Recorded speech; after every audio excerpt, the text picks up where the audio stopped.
Well, the president says he's now focused on a smooth transfer of power, which, again, is an abrupt turn from what he had said just 24 or 48 hours earlier. So I wonder, how should we read his unwillingness to attend the inauguration? Is he really committed to cooperating with a transition?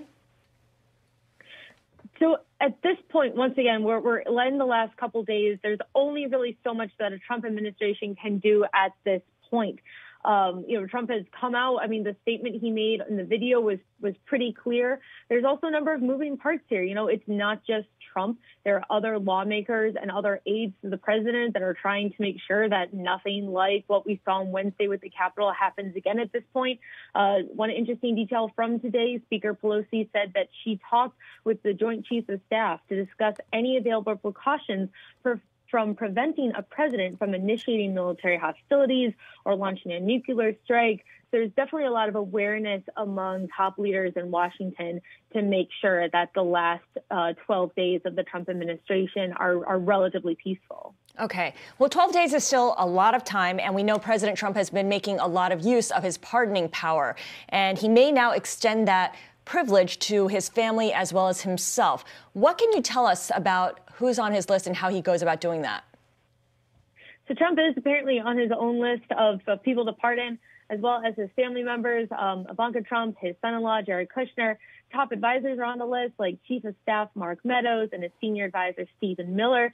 The list also includes several celebrities, including rappers Lil Wayne and Kodak Black. And so most of these pardons are preemptive. Many of these individuals have not been accused of a crime at this point.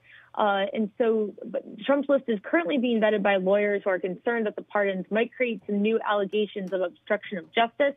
And the other entire thing to keep in mind here is that when the president gives a pardon, it's only for federal crimes. There has been some suggestion and speculation that perhaps for things related to his tax returns, for things related to his campaigns, that there might be criminal charges pressed by various states against the president or members of his family.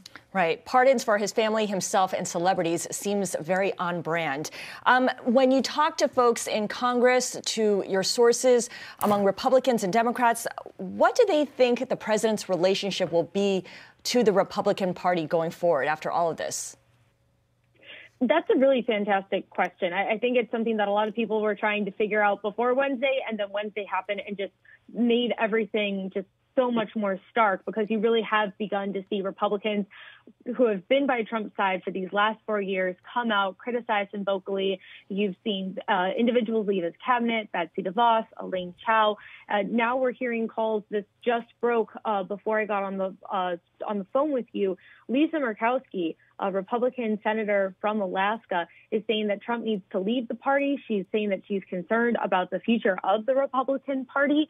And I think one of the interesting things that we should point out here is that I think it's fair to look at the Republican Party in terms of Trump and his supporters, and then other sort of more mainstream Republicans. I mean, going back to the inauguration just for a second, George W. Bush is planning to attend the inauguration. Former Republican House Speaker Paul Ryan is planning to attend the inauguration. And so it's not just that the entire Republican Party is following Trump here. You're definitely seeing a divide, both in lawmakers and in other figures in the party. Yeah, there's old school Republican Party, and then there's the new wave that Trump kind of represents. Emily, thank you so much for joining us. Emily Wilkins, fantastic reporting all this week from Atlanta back to Washington.